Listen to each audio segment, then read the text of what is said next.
So this is the 13th video, 13वीं video है ये। बेसिकली मैंने आप सभी को बताया था कि 15 वीडियो का सीरीज होगा मॉडर्न इंडिया का, and going up with the same pace आज हम 13वीं वीडियो कवर अप करेंगे, जिसमें मैं आप सभी को civil disobedience movement and round table conferences को बताऊंगा। जो भी एस्पिरेंट पहली बार आए हैं, let me say this to all of you, मैंने 15 क्लासेस में आधे आधे घंटे के अंदर में पूरी की पूरी मॉडर्न इंडिया कवर अप कराई है 7.5 से 8 घंटे के अंदर में।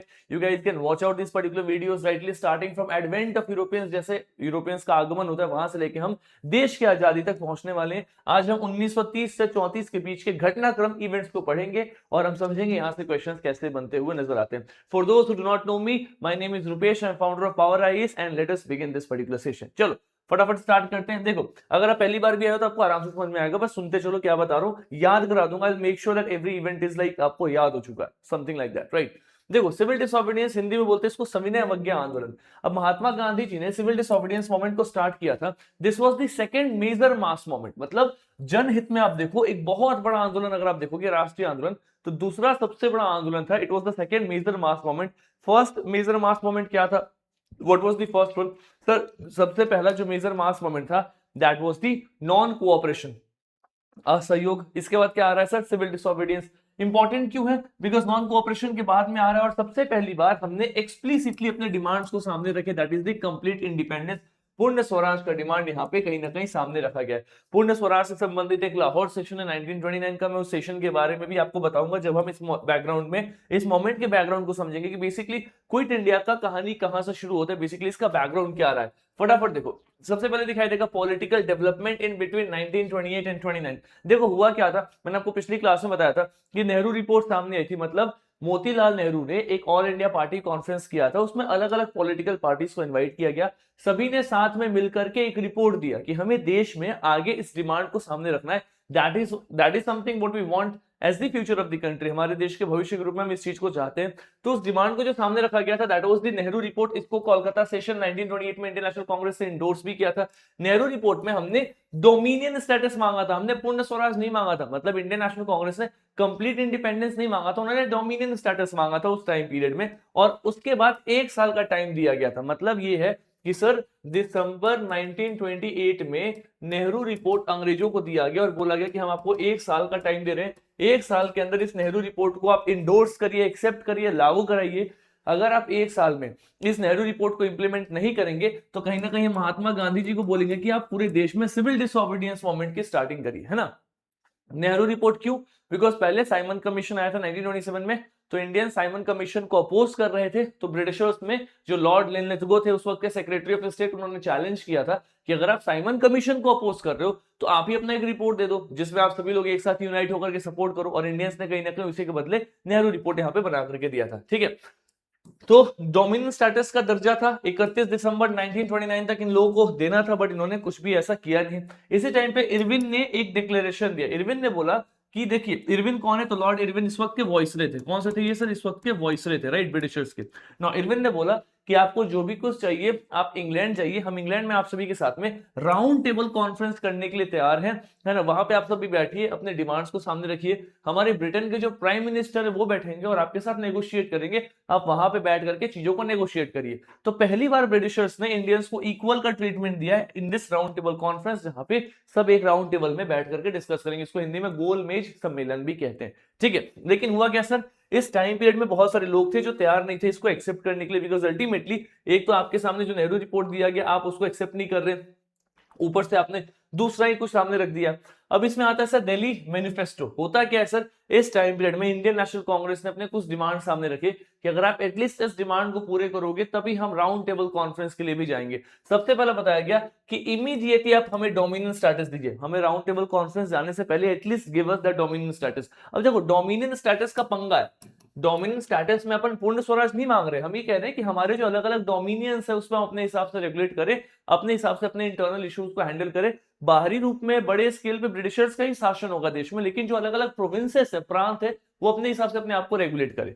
तो ये इंडियन नेशनल कांग्रेस का एक बहुत ही प्रैक्टिकल सा डिसीजन था डोमिनियन स्टेटस का। लेकिन आप देखो ना, तो इस पर्टिकुलर डिसीजन से भारत में उस टाइम पे जो कुछ यंगर लीडर्स थे, जैसे कि आपको जवाहर लाल नेहरू दिखाई देंगे, जैसे कि आपको सुभाष चंद्र बोस दिखाई देंगे, ये लोग इसके साथ डिसएग्री कर रहे हैं। वो बोल रहे हैं कि क्यों मांग रहे हो dominion status, let us ask for पूर्ण स्वराज। भैया पूर्ण स्वराज मांगो।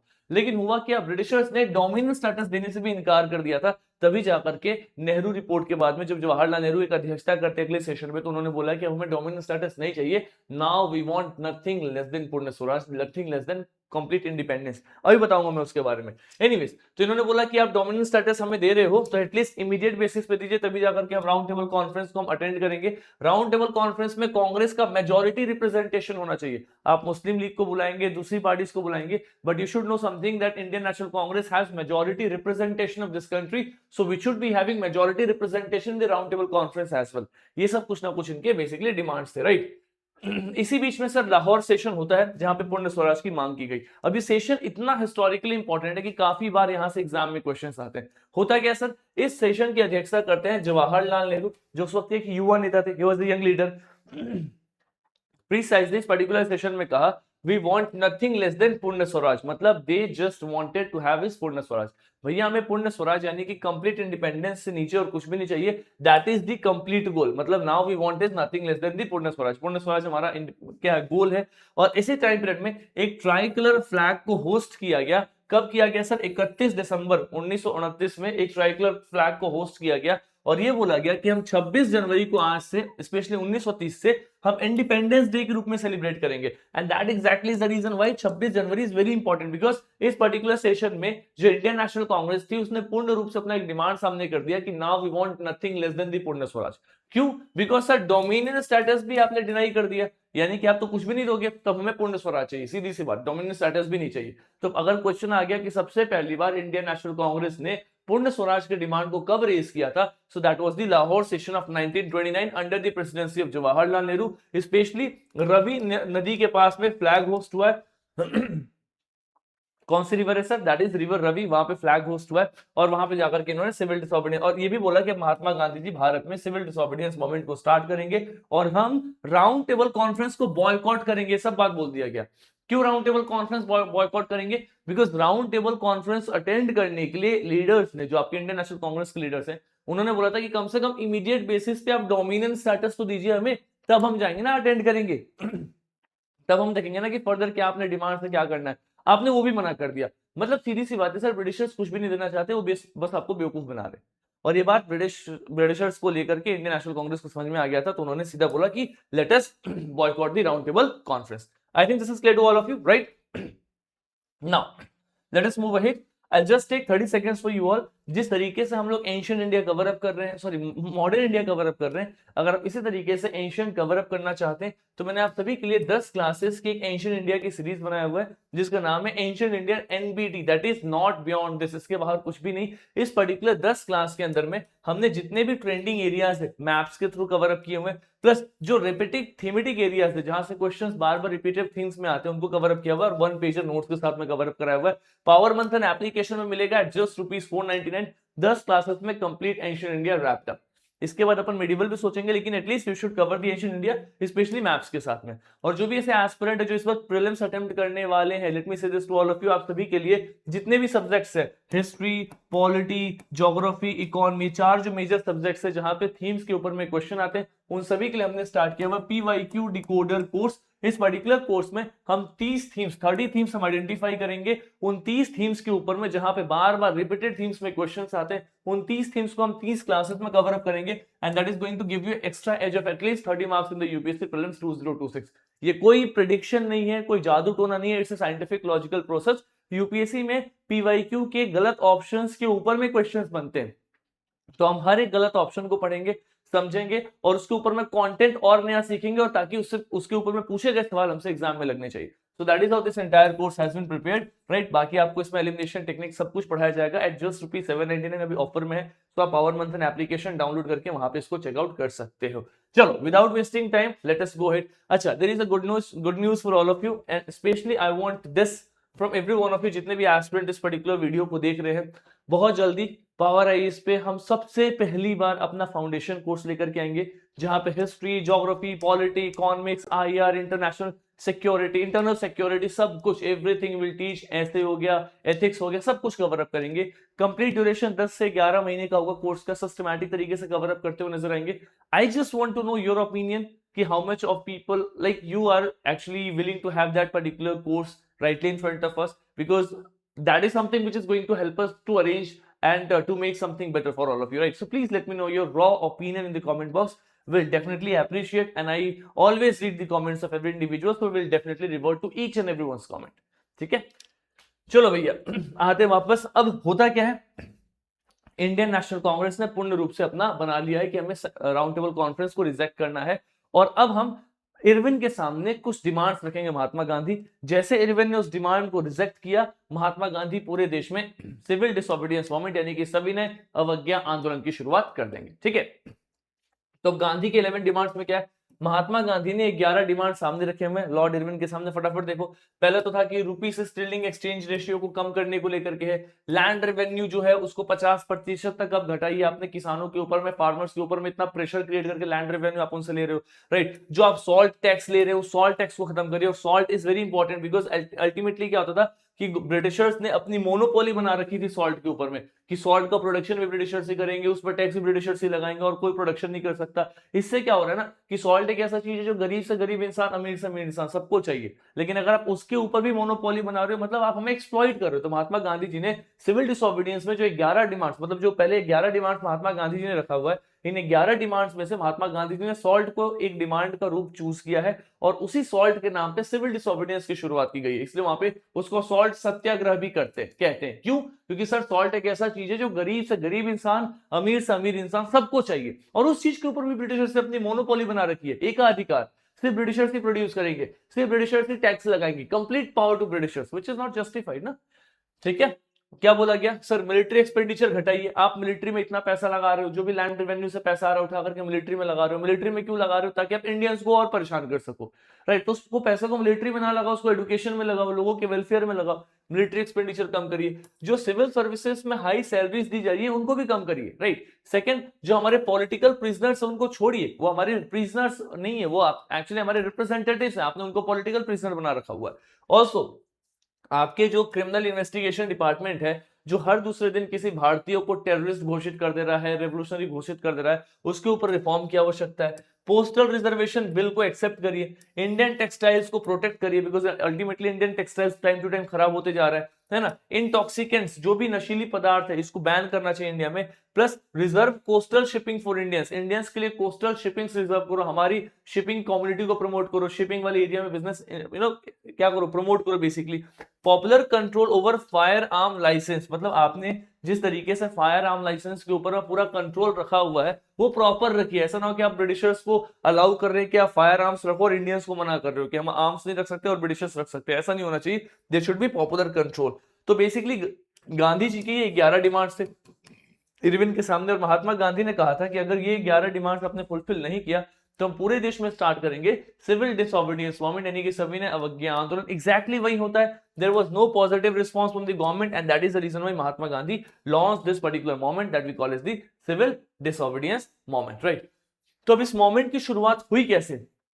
मैंने आप सभी को बताया था कि गांधी जी ने सॉल्ट लॉ वायलेशन को चूज किया, तो उन्होंने बोला कि सॉल्ट एक बेसिक नेसेसिटी वाली चीज है और ब्रिटिशर्स ने सॉल्ट के ऊपर मोनोपोली बना रखा हुआ है। तो उन्होंने दांडी मार्च स्टार्ट किया 12 मार्च 1930 को, और ये दांडी मार्च शुरू कहां से होता है तो वो साबरमती आश्रम से चलते हैं अहमदाबाद से, और वो दांडी तक जाते हैं। दांडी से गुजरात, तो साबरमती आश्रम अहमदाबाद है, वहां से वो कहां तक जा रहे हैं सर? दांडी तक जा रहे हैं, गुजरात तक। 78 वॉलेंटियर्स के साथ जाते हैं लगभग 240 माइल, और वहां पे एटलीस्ट 5 अप्रैल पहुंचते हैं। 6 अप्रैल को बेसिकली सॉल्ट लॉ को ब्रेक डाउन करते हुए नजर आते। तो 12 मार्च से 6 अप्रैल यानी कि लगभग 24 दिन के आसपास में उनको ट्रेवल में टाइम लगा है, और 6 अप्रैल को सॉल्ट लॉ को ब्रेक करके वहां पे क्या करते हैं सर? सिविल डिसोबीडियंस मूवमेंट की शुरुआत करते हैं। अब सिविल डिसोबीडियंस नाम से ही पता है, सभी ने अवज्ञा, लोगों को बोला गया है कि आप डिसओबे करिए, जो भी सिविल रूल्स है उनको डिसओबे करिए, वायलेंट मत होके, नॉन वायलेंट तरीके से होके, but we have to disobey because ultimately we have to prove this to the Britishers कि we are not going to follow everything what Britishers से, we have to what ask our demand as well. तो कहीं ना कहीं इस हिसाब से civil disobedience start हुआ था। यही सब फटाफट प्रैक्टिसेस है, इनके ऊपर में यूपीएससी क्वेश्चन पूछ देता है, नॉन कोऑपरेशन में ऐसे ही क्वेश्चन पूछा था। देखो क्या क्या बोला गया कि सॉल्ट लॉ ब्रेक डाउन करेंगे, जो लिक्विड शॉप्स उसको बंद करेंगे, फॉरेन क्लोथ्स को बॉयकॉट करेंगे, टैक्सेस नहीं देंगे हम, जो भी लॉयर्स है अपने प्रैक्टिसेस गिव अप कर दे, कोर्ट्स को बॉयकॉट कर दे, गवर्नमेंट सर्वेंट्स अपने अपनी जगह से रिजाइन कर दे। और महात्मा गांधी ने बोला था कि ये सब काम को करना है but with truth and with non violence, we are not supposed to be violent at that point of time.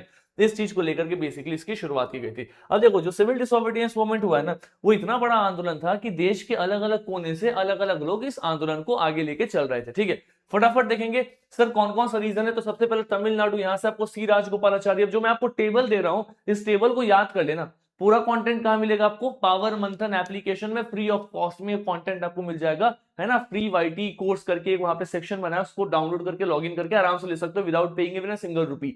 बस एक ही आपको पेमेंट करना, वो है कि अच्छी रेटिंग लेकर के आना एप्लीकेशन में, बिकॉज अल्टीमेटली जो टीम काम कर रही है उसको एक रिवॉर्ड भी मिले, है ना। तो कुछ नहीं है सर, आप इसको रिवाइज करो, याद करो, और कोई किताब नहीं फॉलो करना। अल्टीमेटली अपन ने सारे बुक्स का समराई करके इस पूरे सीरीज को तैयार किया हुआ है। तो देखो क्या है, तमिलनाडु से सी राजगोपालाचारी है, इन्होंने वेदारण्यम सॉल्ट मार्च स्टार्ट किया था। त्रिचीपल्ली से लेके वेदारण्यम कोस्ट तक जा रहे हैं। कैसे महात्मा गांधी जी अपने साबरमती आश्रम से डांडी कोस्टल एरिया वहां तक जा रहे हैं, वैसे ये भी सर त्रिचीपल्ली से वेदारण्यम कोस्ट तक जाते हैं। वहां पे सॉल्ट लॉ बॉयकॉट कर रहे हैं और एंटी लिक्वर कैंपिंग और कहीं ना कहीं anti foreign close camping promote कर रहे हैं। नेक्स्ट मालाबार केरला। अब केरला से केक केलप्पन, याद करना इजी है, रिलेट करना इजी है। पी कृष्ण पल्लई, है ना, दोनों के से नाम है, केरला से, राइट। तो इस एरिया पे दोनों एक्टिव है। ये कहां से कहां? तो सर कैलीकट से पोयानूर, इस पर्टिकुलर एरिया तक जा रहे हैं। जैसे महात्मा गांधी जी भी जा रहे हैं ना कोस्टल एरिया तक ट्रेवल करके, साबरमती से दांडी, एग्जैक्टली सारे लोग भी कोस्टल एरिया तक ट्रेवल करते हुए जा रहे हैं। फिर बंगाल से देखो सुभाष चंद्र बोस है, जतेंद्र मोहन सेनगुप्ता है, सॉल्ट सत्याग्रह प्रमोट कर रहे हैं। एंटी चौकीदारी टैक्स। अब देखो एंटी चौकीदारी टैक्स एक ऐसा कैंपेन है जो बंगाल में, बिहार में, और आपका जो झारखंड वाला प्रोविंस ऑब्वियसली उस वक्त बिहार का पार्ट था, इस पूरे एरिया में, यूपी में इनफैक्ट चौकीदारी टैक्स के अगेंस्ट कैंपेन चल रहा है। तो ब्रिटिशर्स क्या कर रहे थे ना कि गांव गांव में चौकीदार लगा दे रहे थे और झूठ मूठ में कि चौकीदार आपके गांव का प्रोटेक्शन कर रहे हैं। चौकीदार को रखने के नाम पे टैक्स लिया जाता था गांव के लोगों से। अब आप खुद सोचो, गांव के लोग जिनको खुद के खाने के लिए पैसे नहीं है, खुद की सर्वाइवल टफ है, फेमाइन में कितने लोग मर जा रहे हैं, बीमारियों से कितने लोग मर जा रहे हैं, वो चौकीदार के नाम पे टैक्स पे कर रहे हैं। भैया वो नहीं चाहते कि आप चौकीदार दो, हमें नहीं टैक्स पे करना, हम खुद से अपनी चौकीदारी कर लेंगे, क्योंकि आप चौकीदार भेज करके अल्टीमेटली ब्रिटिशर्स को ही मदद कर रहे हो ना, ब्रिटिशर्स को ही वो संदेश पास कर रहे हैं। तो ऐसी जगह पे एंटी चौकीदार एजिटेशन बहुत ही स्ट्रांगली चल रहा है। इसके ऊपर स्टेट पीएससी में भी क्वेश्चन आया हुआ है, तो इसको गलत नहीं करना है ना। फिर आपको देखो एंटी यूनियन बोर्ड कैंपिंग, ऐसे अलग अलग प्रकार के कैंपिंग्स चल रहे हैं। अब कहने की बात यह है सर कि जो कोस्टल एरियाज है वहां तो सॉल्ट लॉ वॉयलेट कर दोगे, लेकिन जो कोस्टल एरिया नहीं, अब आप बताओ पेशावर में कौन सा कोस्टल एरिया, वहां पे कौन सा आपको समुद्र दिख रहा है? तो वैसी जगह पे भी तो रिविलियन होगा ना, क्योंकि अल्टीमेटली सॉल्ट सत्याग्रह मतलब सिविल डिसोबीडियंस मूवमेंट, यहाँ पे तो लोग सिविल डिसोबे करेंगे। अब यहाँ पे खान अबू जफर खान एक बहुत ही कमाल के personality, He's a Muslim, he's a great supporter of Mahatma Gandhi. इनको फ्रंटियर गांधी भी कहा जाता है। बहुत बार क्वेश्चन आता है who among the following is called as the frontier Gandhi? तो sir Khan Abu Zafar Khan is called as the frontier Gandhi. इन्होंने अपना एक वॉलंटियर्स का ग्रुप बनाया था, उसका नाम था sir Khudai Khidmatgar. What was the name of the volunteers? The group of volunteers, it was the Khudai Khidmatgar. इनको रेड शर्ट आर्मी भी कहते हैं। What they are called as the red shirt army. और इन लोगों ने यहाँ पे नॉन वायलेंट प्रोटेस्ट को प्रमोट किया। They are not promoting violent protest, they are promoting is non-violent protest. So this is the Khudai Khidmatgar. Always remember this is the what? Red shirt army इनको basically कहा जाता है। अलग अलग रीजंस में देखो तो धरशाना वाला एरिया बहुत इंपॉर्टेंट सा एरिया। धरशाना कहाँ पे है सर? गुजरात में। इस पर्टिकुलर एरिया से आपको सरोजनी नायडू, इमाम साहिब, मनीलाल गांधी ऐसे लोग दिखाई दे रहे हैं। मोस्ट इंपॉर्टेंट इज कि यहाँ पे गढ़वाल राइफल के सोल्जर्स ने मना कर दिया था। तो वो धरशाना एक ऐसा एरिया था जहां महात्मा गांधी जी को पर्टिकुलरली इस प्रोटेस्ट में पार्टिसिपेट करना था, लेकिन गांधी जी को ब्रिटिशर्स ने उठाकर जेल में डाल दिया। अब इस पर्टिकुलर एरिया में सरोजनी नायडू है, इनाम साहिब, मनीलाल गांधी, गांधी जी के बेटे मनीलाल, वो लोग कहीं ना कहीं यहाँ पे बेसिकली इस प्रोटेस्ट में पार्टिसिपेट कर रहे हैं। इंपॉर्टेंट ये है सर कि इस टाइम पे जब ब्रिटिशर्स आए, ब्रिटिशर्स ने अपने सोल्जर्स को बोला, गढ़वाल रेजिमेंट के सोल्जर्स थे, उनको बोला कि आपके सामने जो प्रोटेस्ट कर रहे हैं लोगों के ऊपर में ओपन फायरिंग करा दो। अब जो गढ़वाल रेजिमेंट के सोल्जर्स थे, उनके जो ऑफिसर थे, उन्होंने मना कर दिया, बोला कि सर ये अनआर्म्ड क्राउड है, इनके पास तो आर्म्स भी नहीं है, कैसे हम इनके ऊपर में गोलियां चलवा दे। लाठी चार्ज समझ में आता है कि लोगों को चोट लगेगी, गोली चलाने का मतलब मर जाएंगे, we can not start that open firing. इससे ब्रिटिशर्स को ये चीज समझ में आ गया था कि अब टाइम आ चुका है कि हमारे खुद के जो रिक्रूट्स हैं हमारे खुद के अगेंस्ट जा रहे हैं, यानी कि आज नहीं तो कल देश छोड़ना पड़ेगा। हमारी जो आर्मी है उसके अंदर भी जंग लगना स्टार्ट हो गया। That is the first major event जो ब्रिटिशर्स के सामने आया था, राइट। ऑल्सो इस जगह पे सर धरसाना सॉल्ट वर्कर्स के ऊपर में बहुत तगड़ा क्या किया गया, लाठी चार्ज कराया गया, गांधी जी यहाँ पे अरेस्ट हो गए थे। और सरोजनी नायडू ने कहा था कि देखो गांधी जी भले जेल चले गए, लेकिन गांधी जी की आत्मा हम सभी के साथ है, गांधी जी हमारे साथ है इस पर्टिकुलर प्रोटेस्ट में, तो हम कहीं पे भी वायलेंस का इस्तेमाल नहीं करेंगे। और इस जगह पे इतने बुरी तरीके से लाठी चार्ज किया गया कि एक अमेरिकन जर्नलिस्ट थे, उनका नाम था वेब मिलर। क्या नाम था सर? उनका नाम था वेब मिलर। इन्होंने बेसिकली इंटरनेशनल मीडिया में इस न्यूज को छापा था कि मैंने दुनिया में कहीं भी ऐसा पीसफुल प्रोटेस्ट नहीं देखा जिसके ऊपर में इतने बड़े स्केल पर लाठीचार्ज करवाया गया। सो वेब मिलर ने बेसिकली इसको अपने न्यूज़पेपर में छापा था, जो कि इंटरनेशनल अटेंशन जिसको बेसिकली आगे जाके मिलता भी है। ठीक है, बारदोली और खेड़ा वाला एरिया, सर यहाँ पे आपको वल्लभ भाई पटेल जी दिखाई देंगे। ऑब्वियस बात है, अपन ने बारदोली और खेड़ा सत्याग्रह के बारे में पहले भी पढ़ा था। खेड़ा क्यों इंपॉर्टेंट है? बिकॉज सर इस जगह पे ऑलरेडी नो टैक्स कैंपिंग चल रहा था, लैंड रेवेन्यू नहीं पे करना, इस चीज को लेकर के चल रहा था। बिकॉज अल्टीमेटली ब्रिटिशर्स उन जगहों पे बहुत ही जोर से लैंड रेवेन्यू लगा रहे थे। अपन ने पढ़ा था ना कि महात्मा गांधी कैसे खेड़ा गए थे। खेड़ा सत्याग्रह 1918 में हुआ था, जब मैं आपको गांधी जी के रीजनल मोमेंट्स पढ़ा रहा था। राइटली आज से 3 क्लासेस पहले, if I am not wrong, day 10 जो था उसमें अपन ने इसको पढ़ा था। तो जो भी बच्चे पहली बार आए हैं जाकर के उनको पूरा सीरीज देखो यार, आधे आधे घंटे में 40 मिनट में अगर आपको पूरी मॉडर्न इंडिया कवर अप करा रहा हूँ। So please take this thing very seriously. भले आपको ये फ्री मिल रहा है, but the content is there which I am trying to make it much better than the paid classes. अभी अपन ने पॉलिटी कराया, जब मैंने पॉलिटी पढ़ाया था 200-300 बच्चे देख रहे थे। आज आप पॉलिटी की सीरीज को जाकर के देखो तो 50-50 हजार बच्चों ने उन वीडियोस को देखा। After some time aspirants start to watch these videos if they found quality. So here I'm trying to give my best quality that I have got over years of teaching and after years of reading the book. So please take it wisely, right? Next आपको दिखाई देगा sir United province UP, वहां से आपको Jawaharlal Nehru participate करते हुए नजर आएंगे। देखो यहाँ पे भी नो रेवेन्यू कैंपेन चल रहा है पीजेंट्स को सपोर्ट करते हुए। बिहार से आपको अंबिका कांत सिंह दिखाई देंगे। यहाँ पे भी सर एंटी चौकीदारी टैक्स चल रहा है। बीपीएससी के ऊपर में क्वेश्चन था एंटी चौकीदारी टैक्स, क्योंकि अल्टीमेटली बिहार में, बंगाल में एंटी चौकीदारी टैक्स चल रहा था, प्रोटेस्ट हो रहा था सिविल डिसोबीडियंस के एक मेजर फॉर्म में। यहाँ पे भी सॉल्ट लॉ को वायलेट करना, चंपारण और सारण वाले एरिया से एक्टिव पार्टिसिपेशन था। तो इन रीजनल लीडर्स का नाम याद रखना, मैं इसलिए बता रहा हूँ क्योंकि यहाँ से क्वेश्चन पूछते हैं। उड़ीसा से आपको गोपाल बंधु चौधरी दिखाई देंगे, इन्होंने भी बालासोर, कटक और पुरी वाले एरिया में सॉल्ट सत्याग्रह को प्रमोट किया हुआ है। तो इस तरीके से बेसिकली अलग अलग रीजन्स में अलग अलग लोग सिविल डिसोबीडियंस को प्रमोट कर रहे थे। आप सभी के लिए क्वेश्चन है, कनिंघम सर्कुलर क्या था? What is this Cunningham circular, right? अगर नहीं पता तो जाओ गूगल करो, सर्च करो और कमेंट बॉक्स में लिखो what is the Cunningham circular. हो सकता है इस बार आपके एग्जाम में आ जाए। कनिंघम सर्कुलर जो हाईली इंपॉर्टेंट है, जो बेसिकली सिविल डिसोबीडियंस मोमेंट से रिलेटेड है। अगर नहीं पता तो एक बार गूगल करना, पढ़ना और आप उसका क्रक्स 2 से 3 लाइन में कमेंट बॉक्स में बताना कि सर ये है कनिंघम सर्कुलर। अभी वीडियो रोक करके तब आगे जाओ। Just follow it religiously, trust me you will get something better here, right? Now I think आप लोगों ने कर लिया होगा, नहीं भी किया होगा तो कर लेना यार, इंपॉर्टेंट है ना? अब आ जाओ गांधी इरविन पैक्ट के ऊपर में। 1931 में महात्मा गांधी और इरविन के बीच में समझौता हुआ। अब इरविन को ये बात समझ में आ गया कि महात्मा गांधी के द्वारा शुरू किया गया एक आंदोलन एक जन आंदोलन बन चुका है। तो अब इरविन इसको कैसे भी शांत करके महात्मा गांधी जी को राउंड टेबल कॉन्फ्रेंस में भेजना चाहते हैं। रीजन सिंपल है सर, जो फर्स्ट राउंड टेबल कॉन्फ्रेंस हुआ जिसमें गांधी जी गए नहीं, जिसमें कांग्रेस गई नहीं, वो राउंड टेबल कॉन्फ्रेंस सफल हो नहीं पाया। बिकॉज जो मेजोरिटी पार्टी है कांग्रेस, वो आई ही नहीं है राउंड टेबल कॉन्फ्रेंस में। तो कोई भी डिस्कशन होगा तो उसका कोई आउटकम ही नहीं निकलेगा। आप इंग्लैंड में डिस्कशन कर रहे हो कि इंडियंस को कैसे शांत करें और इंडिया में सिविल डिसोबीडियंस चल रहा है, तो ब्रिटिशर्स क्या बोलेंगे कि भैया कांग्रेस को तो भेजिए, वो आ ही नहीं रहे, तो हम यहाँ पे कोई भी बात कर ले इसका तो कोई इंपैक्ट ही नहीं है। बिकॉज आम जनता कांग्रेस को सपोर्ट कर रही है और कांग्रेस एक आंदोलन चला रही है, तो भारत में सिविल डिसोबीडियंस चल रहा है। So please send Congress. तो इरविन के ऊपर प्रेशर है, तो इरविन ने बेसिकली बात किया गांधी जी के साथ। इरविन ने बोला कि हम तैयार हो रहे हैं, जो भी पॉलिटिकल प्रिजनर्स हैं उनको हम छोड़ देंगे, ठीक है? आप लोग सॉल्ट मैन्युफैक्चर कर सकते हैं, जो मोनोपोली था इसको हम खत्म कर रहे हैं। प्लस जो भी हम कानून बना रहे थे आप लोगों के अगेंस्ट में, जो भी ऑर्डिनेंसेस थे आपको अरेस्ट करना, डिटेन करना, उसको भी हम विड्रॉ कर रहे हैं, ठीक है? कांग्रेस ने बोला ठीक है भैया, हम मूवमेंट को सस्पेंड कर देंगे और हम सेकंड राउंड टेबल कॉन्फ्रेंस में पार्टिसिपेट करने के लिए तैयार है। बेसिकली ये दोनों के बीच में समझौता हुआ और इसको लेकर के क्या हुआ, एक कराची सेशन होता। अब मैं एक और चीज बता दूं कि बेसिकली इस समझौता में कुछ कांग्रेस के डिमांड्स थे, राइट, जो ब्रिटिशर्स ने रिजेक्ट कर दिए थे। सबसे पहले ऐसे पॉलिटिकल प्रिजनर्स को रिलीज करिए जिनके ऊपर में वायलेंट क्राइम्स के इश्यूज है, मतलब केसेस चल रहे हैं। जैसे उस वक्त में भगत सिंह जी थे, उनके ऊपर में वायलेंस का केस चल रहा था, तो उनको भी पॉलिटिकल प्रिजनर कहा गया है। तो बेसिकली ये डिमांड था कि उनको रिलीज करिए, अंग्रेजों ने मना कर दिया, नहीं, हम उन पॉलिटिकल प्रिजनर्स को छोड़ देंगे जिनके ऊपर में केस नहीं चल रहा, जिनके ऊपर में केस चल रहा है उनको नहीं छोड़ेंगे।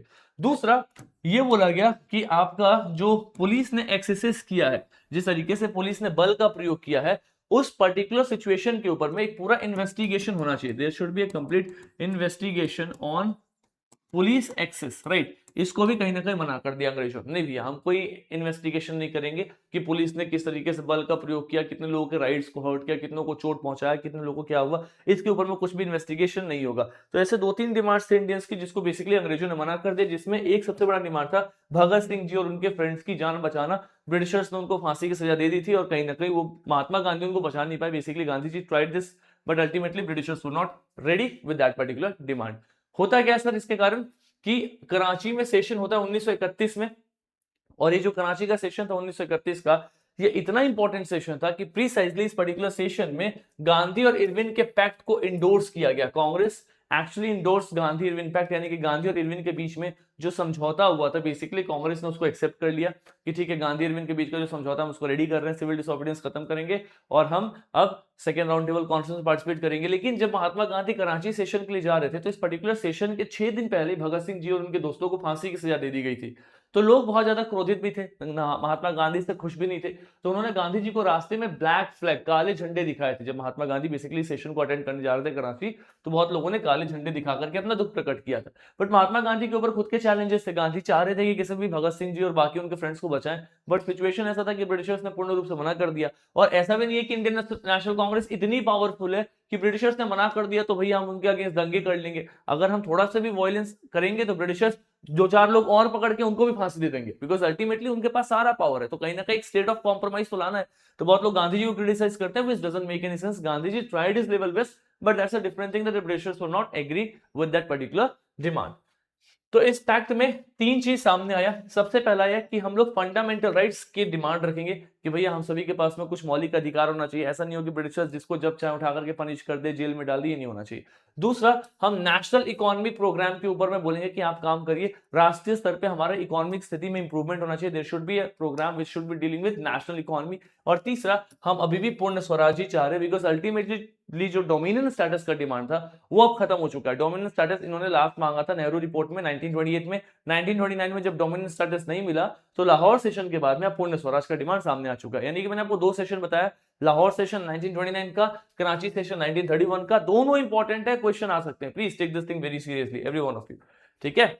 तो बेसिकली इसी चीज को यहाँ पे सपोर्ट किया गया और Mahatma Gandhi second round table conference में जाने के लिए तैयार हो गए, जो कि जनवरी 1932 में हो रहा था। अब इस मोमेंट में सिविल डिसोबीडियंस में महिलाओं ने पार्टिसिपेट किया, पीजेंट्स ने, स्टूडेंट्स ने, मर्चेंट्स ने, सबने पार्टिसिपेट किया है। मुस्लिम्स का पार्टिसिपेशन बहुत कम था, बिकॉज जो नॉन कोऑपरेशन मूवमेंट था वहां पे खिलाफत का इशू था, तो उसके कारण मुस्लिम्स बहुत बड़े स्केल में पार्टिसिपेट कर रहे थे। इस वक्त ऐसा कोई रिलीजियस इशू था नहीं, तो बहुत ही कम मुस्लिम्स का पार्टिसिपेशन दिखता है। ट्राइबल ग्रुप्स का भी पार्टिसिपेशन है। बाकी सिग्निफिकेंस आप पढ़ सकते हो, मोमेंट क्यों इंपॉर्टेंट है नहीं है, this is not something that I am supposed to teach. आप लोगों को ये बात पता चल जाएगा। अब हम आएंगे सर राउंड टेबल कॉन्फ्रेंसेस के ऊपर में, जहां से क्वेश्चन बनता है मुश्किल से मुश्किल 5-7 मिनट और आपका क्लास आज का खत्म हो जाएगा। So please be here every one of you. आप सभी ने आज मेरे साथ second major round table conference को पढ़ा, मतलब सेकंड मेजर नेशनल इवेंट को पढ़ा, that is the civil disobedience movement. अब हम पढ़ेंगे राउंड टेबल कॉन्फ्रेंसेस कैसे होते थे, गोलमेज सम्मेलन क्या होता था। तो देखो, गोलमेज सम्मेलन बोले तो 3 बार राउंड टेबल कॉन्फ्रेंसेस हुए, राइट। ये कॉन्स्टिट्यूशनल कॉन्फ्रेंस थे जो कि लंदन में हो रहे थे 1930 से 1932 के बीच में। क्यों हो रहा था? ताकि हम भारत के जो कॉन्स्टिट्यूशनल रिफॉर्म्स और जो पॉलिटिकल स्ट्रक्चर है इसमें कुछ मेजर रिफॉर्म कर सके, इसी के लिए बेसिकली ये रिफॉर्म्स होते हुए नजर आ रहे थे, ठीक है।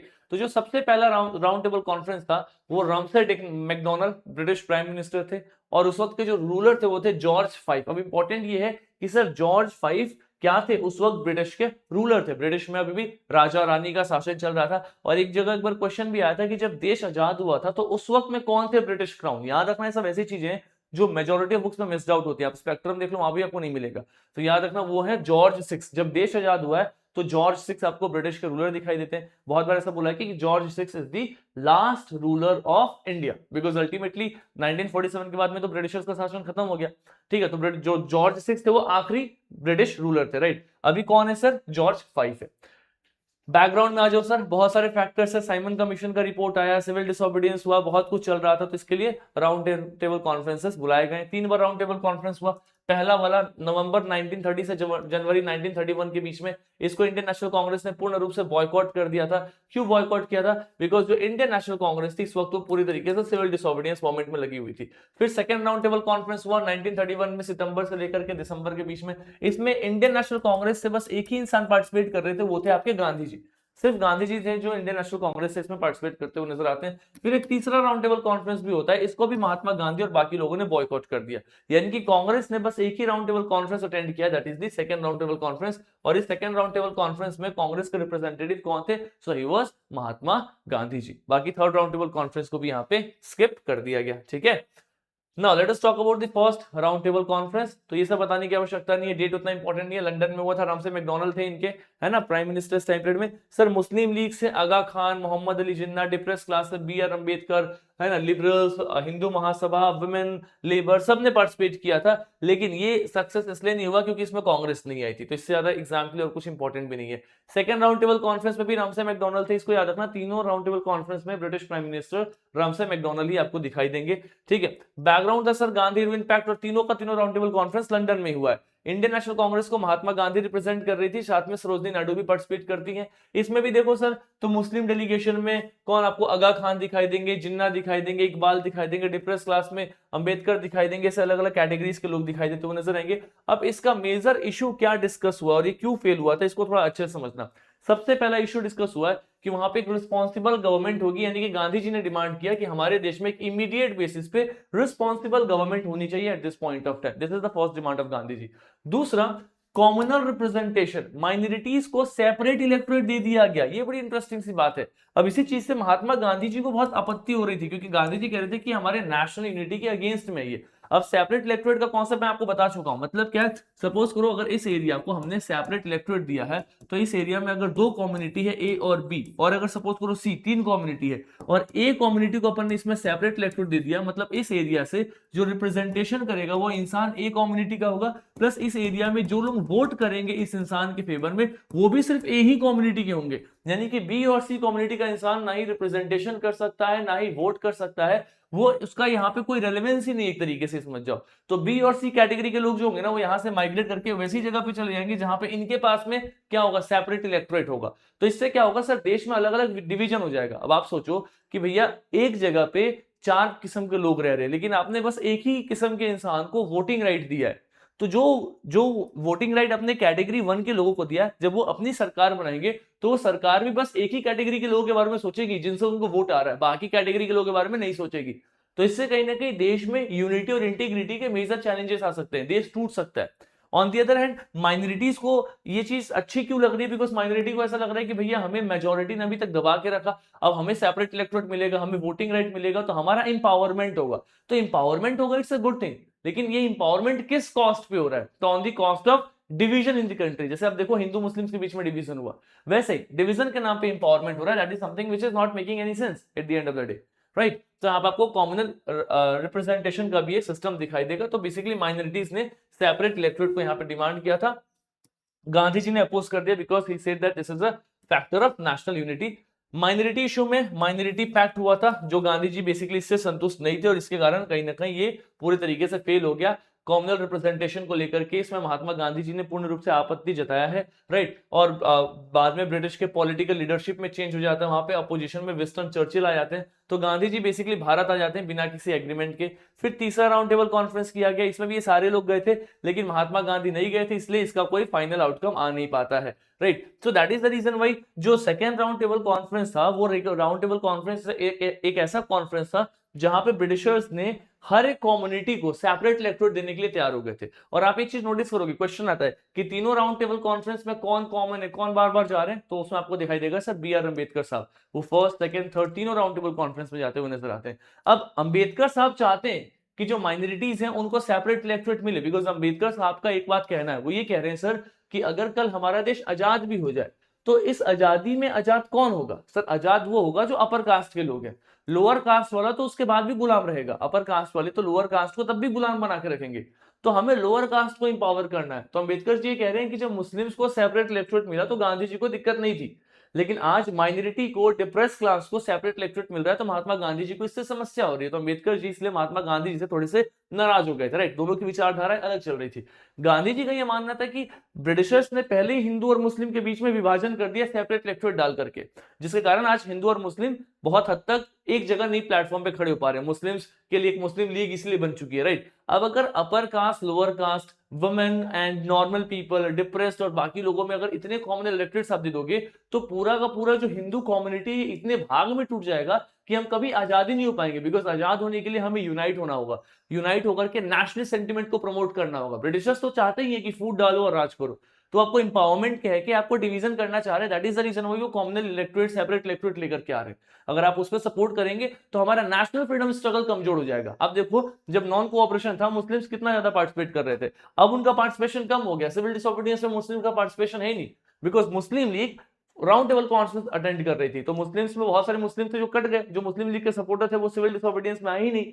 तो अब अगर ऐसे आप डिप्रेस क्लासेस को भी सेपरेट इलेक्टोरेट दे दो, कल ये लोग भी साथ ना दे, तो हम ब्रिटिशर्स के ऊपर प्रेशर कैसे बनाएंगे? तो दोनों के अपने अलग अलग कॉजेज थे, कन्वीनियंसेस थे, जिनके कारण बहुत सारी चीज होती हुई नजर आती है। वैसे यहाँ पे आपको कुछ सिग्निफिकेंस दिखाई देगा, कुछ भी नहीं, आप इसको बस लीड करोगे सिग्निफिकेंस में, एवरीथिंग इज फाइन।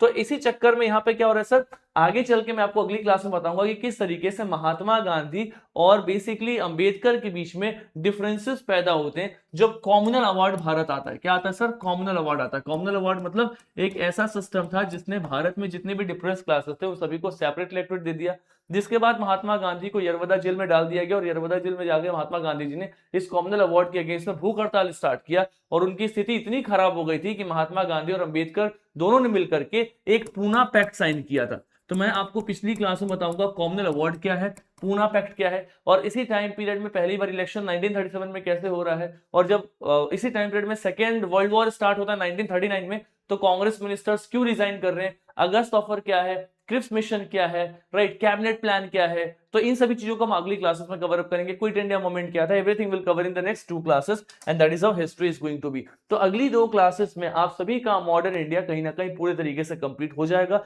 जो भी ऐसे एस्पिरेंट इस पूरी सीरीज को देख रहे हैं, इनसे संबंधित हम डेली क्वेश्चंस करा रहे हैं अपने टेलीग्राम चैनल पे। उस टेलीग्राम चैनल का नाम है यूपीएससी बाय रुपेश। आपको फ्री ऑफ कॉस्ट यहाँ पे क्वेश्चंस मिलेंगे, आप जाओ अटेम्प्ट करो। वहां पे 100 बच्चे हैं जो क्वेश्चंस को अटेम्प्ट कर रहे हैं, 3000 के आसपास की क्राउड है अपने पास में, छोटी सी क्राउड है, ऑडियंस है जो यूपीएससी वर्टिकल वाली है, वो सब इन क्वेश्चंस को अटेम्प्ट कर रहे हैं। आप भी इसको अटेम्प्ट कर सकते हो। बाकी पूरा का पूरा कंटेंट आपको फ्री ऑफ कॉस्ट मिल जाएगा अपने एप्लीकेशन पे जिसका नाम है पावर मंथन। लेकिन आप सभी से एक ही रिक्वेस्ट है, अगर आप वीडियो को यहां तक देख रहे हो तो it will take just 30 seconds of yours, just go open play store, power Manthan पे जाओ और वहां पे जाकर के do not forget to give us some good reviews if you actually like the content, if you actually like that we are worthy enough of those particular reviews, please do it, because ultimately आपके reviews हजारों aspirants को मदद करेंगे सही teacher, सही academy और सही content को चूज करने में। ठीक है, so this is for today. Thank you so much all of you for being here. You guys are very lovely because आप लोग पूरी सेशंस को देखते हैं। It's a good thing for all of you. Just be consistent and definitely you'll get success someday, today or tomorrow.